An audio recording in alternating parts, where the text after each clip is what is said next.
Hello and welcome back to the Seller Dashboard tutorial section of our JVZoo tutorial videos. In this video, I'm going to show you all of the stuff that you need to set up in your product listings. Like I said in the previous portion of this video, to add a new product, you click here to add a product. There's also a selection at the bottom of the screen, let's get over to that, where you can duplicate a product or archive or unarchive a product. So you can use those if you already have a product set up that you know you just need to change some description information or such, or you already have your membership site information in there and you don't want to have to dig that up. You can duplicate a product, then go in and edit it and change it to be what you need for the new product. So let's edit the Graphics Booster personal usage license. When I click Edit, we get to this screen. This reminds you the product ID number, and at the top I'm just going to run down every single one of the items on this page here. This is where you set to allow sales or not allow sales. If I click this to No and save it, as the tooltip says, the product will not be available for people to buy. This is whether you show the product in the JVZoo marketplace or not. This setting for time and date is when the product will launch. It will not show in the marketplace until this date and time. If you click on the launch date time, you can see that we have a calendar and a time that you can put in here. That's how you set these details up, so you don't have to type it.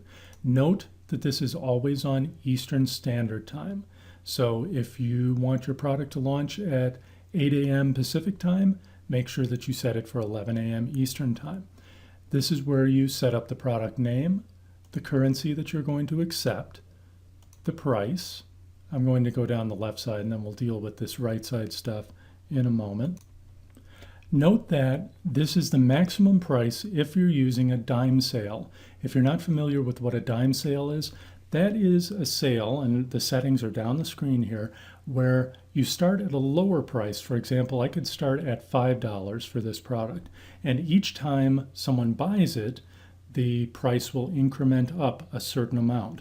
When they were first done, they always incremented up 10 cents at a time. That's why it was called a dime sale. But you can make it any increment you want, and you can also do it every 1 sale, every 2 sales, every 5 sales, however you want to do it. That information then is reflected on JVZoo's automatically generated buy buttons. It will say only 3 more left at this price, or only 1 more left at this price. That's a great way during a launch time to spur people to buy. It creates a false scarcity. This is the commission payout that you will pay to affiliates. And if this is a recurring product, you can have options of when to pay, number of payments that you'll pay out. For example, suppose you wanted to pay 50% on the first purchase and then 10% every month after. That's where you would set this up. You would put 10% in the commission and 50% right here. We'll X out of this and uncheck that. Quantity, if you're selling a limited quantity of the product, that's where you would put here. Your support information, this is where you can put an email address for buyers to get support, or a support URL for your support desk. That's where I have my Zendesk link. This is where you would put the link to a landing page if you're doing a pre-launch. For example, suppose your product is going to start selling 1 month from today. For the time from now until it actually launches, you might have a page that says your product name is coming soon or launching on a particular day, maybe with a countdown.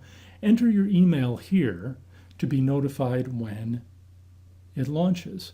Affiliates can then send people to that page, and because they're sending through a JVZoo link, they will get cookied on this. And the last person to have cookied the buyer is the one who will get the credit for buying it. This is what you would put here as a landing page, and then you would want to send all traffic to the sales page after the time of launch, if those are 2 different pages. Now your sales page, as with many of these, it's self-explanatory. This is where you put the URL of your sales page. and whether or not you want to pass the affiliate ID to the sales page. The affiliate ID is the account number, which we showed earlier in my account, of the person who's promoting your product. And you may be doing something with those affiliate IDs, giving certain things to certain affiliates and such. There are so many things you can do with that. Whether or not you want to pass that affiliate ID to the sales page or not, you click here, and there will be a little tooltip here that shows you what the link will look like. The next section is very interesting and potentially technical for you. The delivery method. There are two ways that you can deliver the product. JVZoo offers a protected download, which you can upload a single zip file to. If you want to deliver the product that way, the zip file goes into JVZoo's system, and then when someone buys it, there's a download link right on their receipt. They can click that link, download it, and you don't have to set up any download area. Now, the plus of that obviously is you don't have to do the work to set up a download area. The minus is you don't get all of the opportunities that a download area gives you. For example, to sell other products to the buyer, to maintain a members area, etc. If you want to do something other than a protected download, you need to use a thank you page. My delivery method of choice is DL Guard, which is a product protection script. So what you're going to see here is the settings for my particular DL Guard that I use. In this case, I do need to pass parameters to the download page. Your members script or members area or download protection script will tell you whether or not it needs that. In most cases it does, and I don't believe it will hurt to pass those parameters down. They'll just get ignored if they're not needed. And on this link, JVZoo has some information on how to protect a page if you just want to do a simple protected download page without any sort of scripts involved. For my DL Guard, it requires this as the download page setting. This is a domain of my own, securedordering.com, and then the rest of my required DL Guard information. DL Guard gave this to me, so I didn't have to think about it. They just said, put it there. This is where you set your guarantee return period, because this is a graphics product that people can download and immediately use and copy and do whatever they want to. I have 0 days return policy, but you may want to have 30 days or 60 days if it's software. So you set that up here. The next section is to make your product eligible for product of the day. There are reasons why you may or may not want to do this.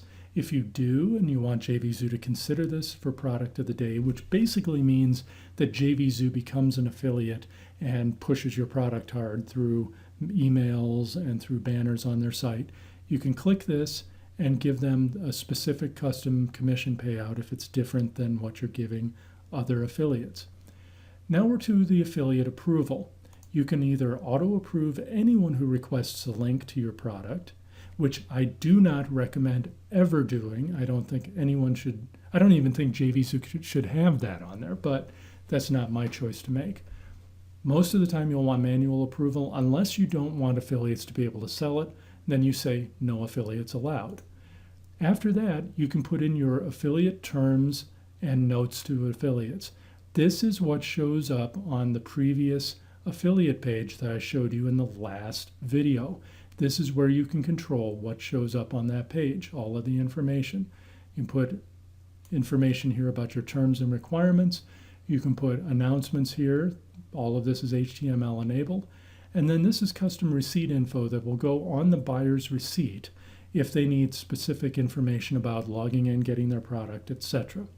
Finally, if this is an old product that you're not selling anymore, you can archive it by clicking it here, and it will not be available for purchase anymore. In the last segment of this video series, I'm going to go through the right column. So come right back for the next video, and we'll cover the rest of that there.